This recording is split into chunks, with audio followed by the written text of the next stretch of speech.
Hello, welcome to my channel. This is part 2 of my long video जहाँ मैं आपको बता रहा हूँ doctors life after NEET UG. Congratulations, अब आप ऑफिशियली डॉक्टर बन चुके हो, इंटर्नशिप यानी चीफ लेबरशिप हो चुकी है ख़त्म। लेकिन अभी इतना कॉन्फिडेंस, नॉलेज इतना ज़्यादा होता नहीं है और हर कोई ये पूछता है भाई साहब डॉक्टर किस चीज़ के हो? तो फिर आप वापस से रेस में लग जाते हो नीट पीजी की, जहाँ आपके इंजीनियरिंग दोस्त कमा रहे हैं, गाड़ी ले रहे हैं, आप खरीद रहे हो मैरो। तो आप ड्रॉप भी लेते हो, सैलरी भी नहीं होती और side by side NEET PG के लिए पढ़ भी रहे हो। मान लो फिर आपका हो जाता है नीट पीजी क्लियर, तो आप आ जाते हो रेजिडेंसी में। रेजिडेंसी यानी एमडी एमएस या डीएनबी की रेजिडेंसी। इसमें टोटल 3 साल लगते हैं। 3 साल आप बनते हो PG1, PG2 और PG3। रेजिडेंसी के फर्स्ट ईयर में आपको बनना पड़ेगा सुपरमैन, यानी कि no timely food, no sleep, आप ही वार्ड बॉय, आप ही डॉक्टर, हॉस्टल मिलेगा तो पर जाने को नहीं मिलेगा। SR की होगी ड्यूटी। तो बेसिकली आप करोगे फर्स्ट ईयर में सर्वाइवल, फिर आप बन जाओगे JR2 और JR3। उसमें कोई पढ़ाता तो नहीं है, लेकिन सीखने को मिलेगा बहुत कुछ। Fast forward 3 years, post graduation हो चुकी है कंप्लीट, आप बन चुके हो MBBS MD MS या DNB पोस्ट ग्रेजुएट डॉक्टर।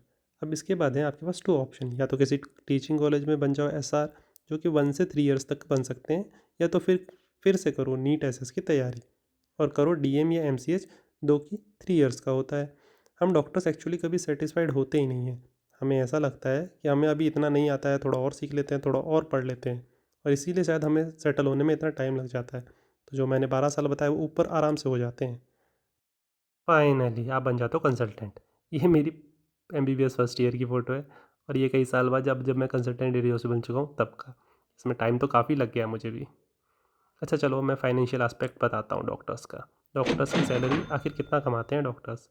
देखो, जब आप MBBS स्टूडेंट होते हो तब तो आपकी कोई अर्निंग नहीं होती। फिर आप सबसे फर्स्ट स्टेप बनते हो इंटर्न, यानी चीप लेबर।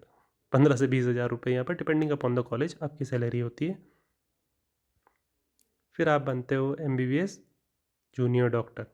यहाँ पर 60,000 to 1 lakh depending upon city आप कमा सकते हो, both in government and private job. उसके बाद पोस्ट ग्रेजुएट रेजिडेंसी, जिसमें सेम आपकी सैलरी 60,000 से 1 लाख तक की होती है डिपेंडिंग अपॉन द कॉलेज। उसके बाद आफ्टर MD आप बनते हो SR, जहाँ पर 1 से 1.5 लाख आपकी सैलरी होती है।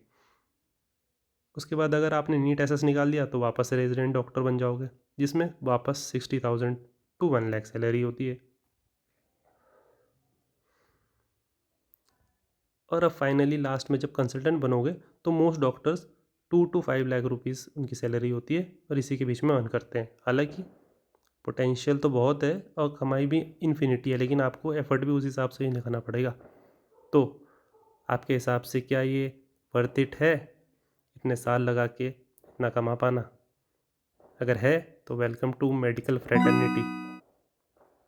वैसे अगर पैसे कमाना ही एम है तो मेरे हिसाब से इससे बेटर आपके पास कैरियर ऑप्शन होंगे। Thank you.